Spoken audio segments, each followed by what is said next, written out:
કરી છે। 18મો અવતાર ભગવાનનો રાજાઓ રૂપી રામ રૂપી રાજા થયા છે। રામજીનો અવતાર મર્યાદા પુરુષોત્તમ જગતમાં મર્યાદા શું છે એ બતાવવા માટે ભગવાનનો રામ અવતાર થયો। ભગવાન રામ રૂપે અવતાર લઈ અને અનેક અસુરોને માર્યા, પણ ભક્તોને પણ ભગવાને દર્શન આપ્યા છે।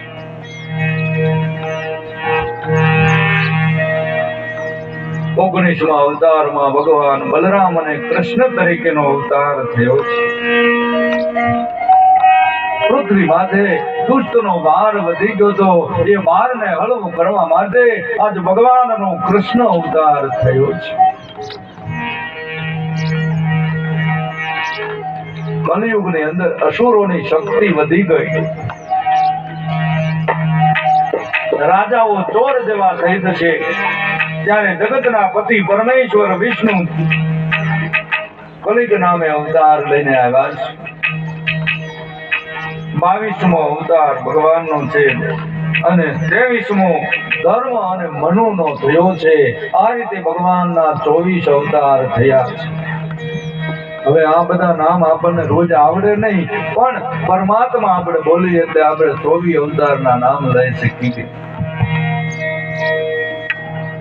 24 અવતાર આપણે લઈ લીધા, નામ લઈ લીધા ભગવાનના। શુદ્ધજી સનકાદી ઋષિઓને આ રીતે કથા કહે છે।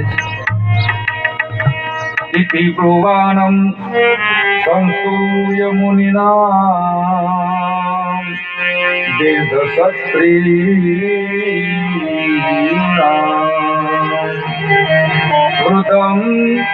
કુલપતિ સુતમ બહુવર્ષમ સોલકો બ્રવિદમ।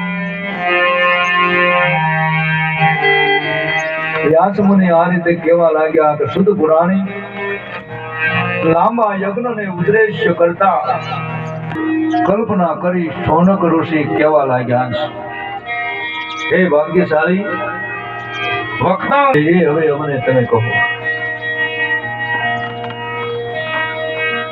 આ કથા કયા યુગમાં કયા સ્થળે થઈ હતી, કયા કારણથી થઈ હતી? વ્યાસજી ભાગવતની કથા રચના શા માટે કરી છે, રચના કર્યા પછી પ્રસાર કેવી રીતે કર્યો? કોઈ પણ વસ્તુ બની જાય પણ એનો પ્રસાર કરવો પડે।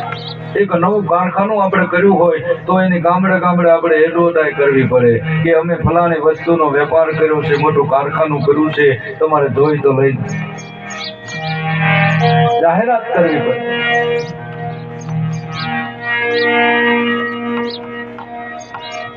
સુખદેવજી મહારાજ શુદ્ધજી કહે છે કે સુખદેવજી છે પરમ યોગી છે, જેના જીવનની માલપા 16 આની વૈરાગ છે, જેને એક વસ્તુ ઉપર રાગ નથી, આવા સુખદેવજી મહારાજ, જેને કોઈ વસ્તુ ઉપર મમત્વ નથી, જેને મમતા નથી, આવા સુખદેવજી મહારાજ વ્યાસજીના દીકરા છે। પણ સુખદેવજી મહારાજ કઈ રીતે પ્રગટ થયા એની કથા બતાવવામાં આવી છે। એક દિવસને સમયે માં ભવાની ભગવાન મહાદેવજીને કહેવા લાગ્યા કે પ્રભુ મને અમર કથા તમે સંભળાવો। ભગવાન મહાદેવ ના પાડે છે કે દેવી અમર કથા કોઈ દિવસ સંભળાય કે ના પ્રભુ, મને અમર કથા તમે સંભળાવો। સદાશિવ કેવા લાગ્યા કે ભવાની તમારે જો અમર કથા સાંભળવી હોય તો એકાંત જોઈ, એકલા જોઈ, 2 જણા જોઈ, ત્રીજો આવે એટલે કથાને બંધ કરી દે કે ના પ્રભુ મારે તો સાંભળવી છે। જોજો માતાજીએ હઠ કર્યો કે ગમે તે થાય મને કથા સંભળાવો। અને ત્યારે અમરનાથની ગુફાની અંદર ભગવાન સદાશિવે ડમરાનો નાદ કર્યો છે, એટલામાં ક્યાંય કોઈ જીવ ભરતા નથી। તમે જાજો હાલમાં આમાંથી જઈ આવ્યા છે અને ખબર છે કે અમરનાથ એવું મહાત્મય છે, એવું તીર્થ કે જ્યાં બરફની લિંગ બને છે। આ અમરનાથની ગુફાની અંદર સદાશિવ માં ભવાનીને અમર કથા સંભળાવે। અમર કથા સંભળાવતા સંભળાવતા